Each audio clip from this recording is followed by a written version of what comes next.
السلام عليكم ورحمة الله وبركاته. زي ما اتفقنا، قبل أي حاجة اعمل سبسكرايب في القناة، فعل زر الجرس، اعمل لايك ورأيك في الكومنتس بعد ما تشوف الفيديو لآخره، وما تنساش تشير الحلقة لأصحابك وحبايبك. وراعي إن أنا سايب مباريات الدوري الإنجليزي عشان أعمل الفيديو ده، بس ساعة الضحك ما تتعوضش يا جماعة، حقيقي ساعة الضحك ما تتعوضش. زي ما احنا متابعين امبارح قلنا إن الزمالك إن شاء الله او الريس حنفي بالتاكيد هيرجع في كلامه.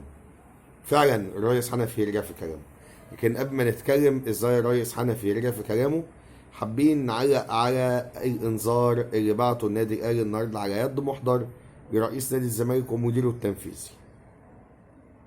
نادي الاهلي النهارده ارسل النادي الاهلي انذارا على يد محضر الى رئيس نادي الزمالك ومديره التنفيذي لتعديهما على العلامة التجارية للنادي الأهلي بين قوسين شعار النادي، وما لها من حماية قانونية وفقا للمادة 90 من قانون حماية الملكية الفكرية رقم 82 لسنة 2002.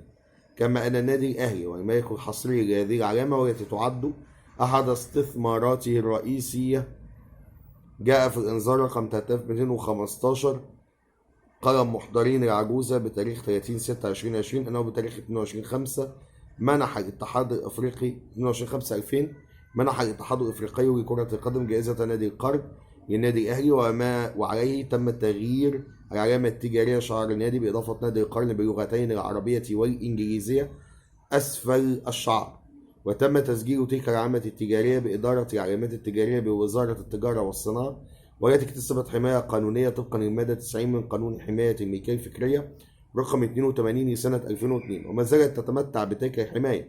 وفي يوم 22/5/2020 فوجئ النادي بقيام رئيس الزمالك بتعليق لافتات بمحيط ناديه وأعلى مبانيه تحمل شعار نادي الزمالك وشعار الاتحاد الافريقي لكرة القدم، وسطر اسفل الشعارين عبارة نادي الزمالك نادي القرن الحقيقي. وإزاء تهديدات الاتحاد الافريقي لنادي الزمالك والتي تناولتها وسائل الاعلام المختلفة لاستخدام شعار كاف بدون اذن مسبق، قام رئيس الزمالك قبل مرور 48 ساعة بناء على طلب الاتحاد الافريقي بإزالة اللافتات إلى أنه عاد يوم 31/5/2020، وقام بتعليق اللافتات مرة ثانية متضمنة شعار نادي الزمالك فقط بعد إزالة شعار كاف، وسيطر على اللافتات الجديدة بأن نادي الزمالك هو نادي القرن الحقيقي. ولما كان النادي الأهلي والمالك الحصري لهذه العلامة التجارية بحكم القانون، فوجه إنذارا على يد محضر رئيس نادي الزمالك بإزالة تلك اللافتات من محيط ناديه وعلى مبانيه، وكذلك من بطاقات العضوية لأعضاء الجمعية العمومية لنادي الزمالك، وكذلك إزالتها من الموقع الرسمي للزمالك خلال 15 يوما من تاريخه، وإلا سيقوم النادي الأهلي باتخاذ كافة الإجراءات القانونية ضد رئيس الزمالك ومديره التنفيذي مدنيا وجنائيا للحفاظ على الحقوق المحمية بحكم القانون. طبعا انا متوقع ان بعد 15 يوم زي ما الاهلي قال هيبتدي يرفع قضيه، هيبتدي ممكن يستدعي الاتحاد الافريقي بصفته هو مانح اللقب. نادي الزمالك طبعا يعني عايز اقول ان للاسف مهنه المحاماه المفروض انها مهنه حمايه الاخرين والبحث في القانون عن كيفيه مش حمايه الاخرين، جلب العداله للاخرين.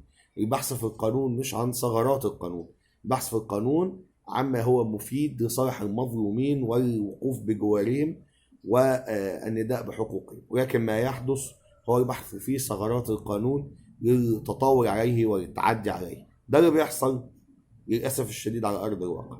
نيجي بقى للنكتة الكبيرة والهاهاها اللي ملت الكيس النهاردة، إن نادي الزمالك قرر في اجتماع مش عارف اتعمل إمتى إنه هيقرر إن يوم 9/7 من كل سنة هو التاريخ هنحتفلوا بيه كل الزملكاويه في كل الدنيا انهم خدوا نادي القرن. خدوا نادي القرن من مين؟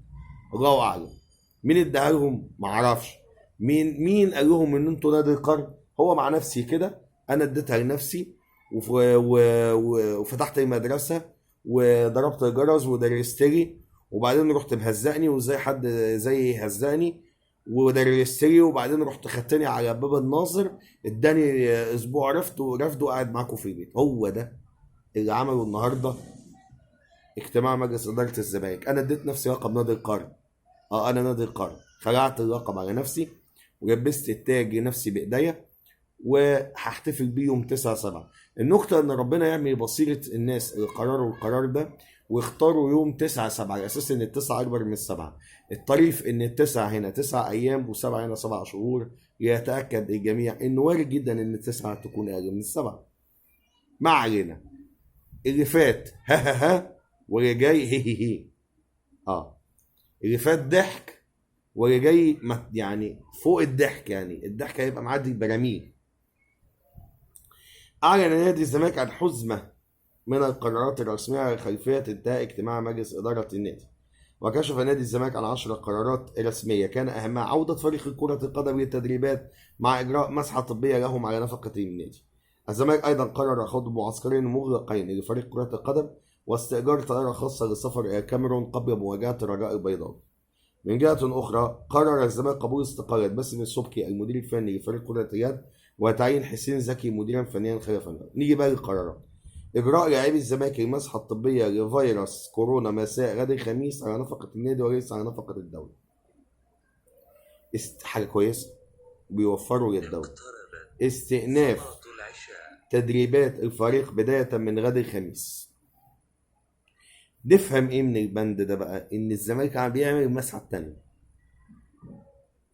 معنى ان هو هيبدأ التدريبات بكرة، يبقى هو كده عمل المسحة التانية، او المسحة الجاية دي المسحة التانية. ده اللي احنا نفهمه. لكن اذا فرضنا ان الزمالك لسه هيعمل المسحة الاولانية بكرة بالليل وهيبدأ التمرين الصبح، يبقى دول الناس بتهرج. خصوصا ان انت معلن ان في عندك حالة، يعني انت بتقول ان انت عندك محمد عواد، عندك حالة، يبقى المفروض اولى يعني بيك انك انت تعمل المسحة الاولانية وبعدين تشوف النتائج وبعدين تعمل مسحة تانية، وبعد ما تشوف النتائج هتبتدي تعمل التمرين. لكن اذا فرضنا ان بكره نادي الزمالك هيتمرن اول تمرينه من غير ما يعملوا المسحه الاولانيه، فدي كارثه. ما علينا. معسكر مغلق للفريق لمده 15 يوم في برج العرب في التوقيت الذي يحدده الجهاز الفني. معسكر مغلق لمده 10 ايام في اي دوله عربيه او اوروبيه حسب رغبه الجهاز الفني قبل السفر الى الكاميرون لخوض نصف نهائي دوري ابطال افريقيا. هو لحد دلوقتي بيتكلم كأن الدوري مش معاه، مش موجود. تجديد تعاقد حازم امام ظهير ايمن الزمالك وعبد الله جمعه ظهير ايسر الفريق. عرض الصفقات الخمس التي أتمها النادي على باتريس كارتيرون المدير الفني والذي بدوره شكر المجلس عليها.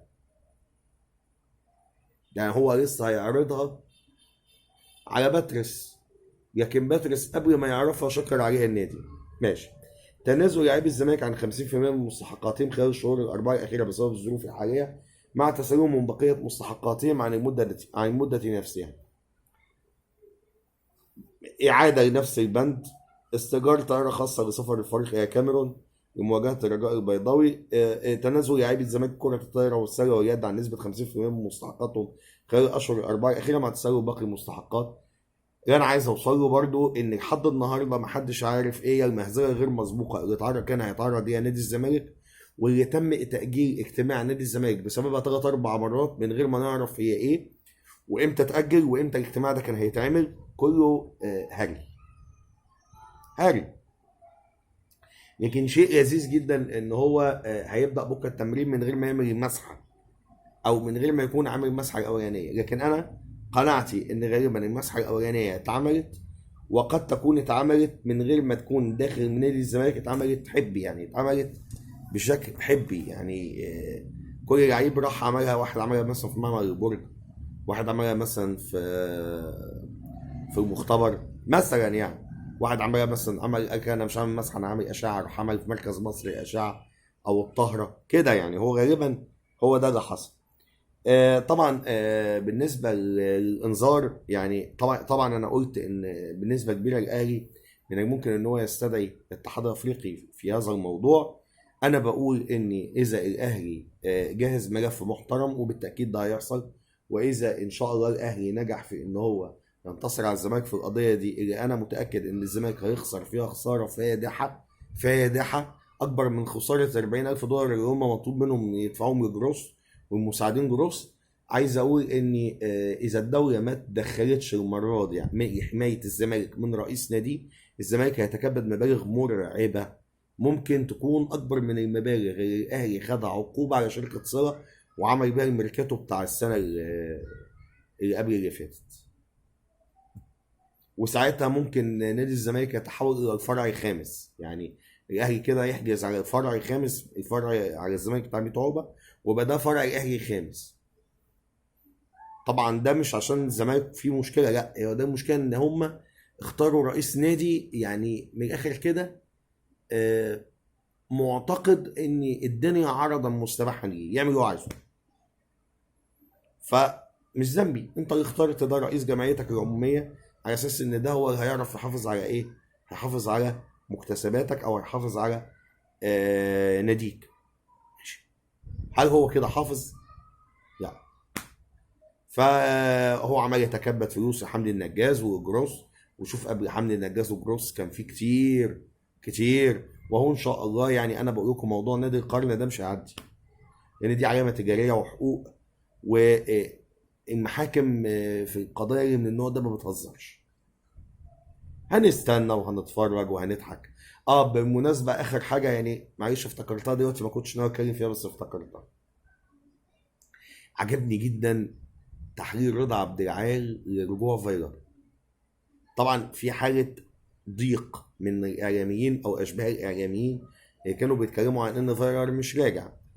انا ما عنديش مشكله ان انت كان عندك تكهنات او احلام او اماني او طموحات، لكن عجبني جدا كلام رضا عبد العال. رضا عبد العال قال لك ايه بقى؟ قال لك هو كان رايح ياخد عقد جديد ففشل يجيبه، فهيرجع متضايق مقير من ان هو ما جابش عقد، فمجبر ان هو ايه يقبل عقد النادي الاهلي.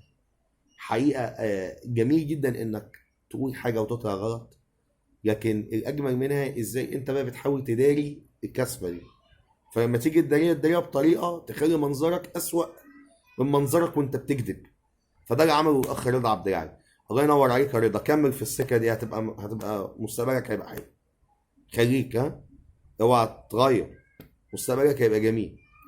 المهم يا جماعه اللي شاف الفيديو لحد هنا يا ريت يعمل سبسكرايب، يا ريت يفعل زر الجرس، يا ريت يعمل لايك وشير، وجيبوا لي اصحابكم يا جماعه يعني بالله عليكم، يعني انا عايز متابعين على قد ما تقدر، محتاج متابعين قوي. يلا اشوفكم على خير، السلام عليكم.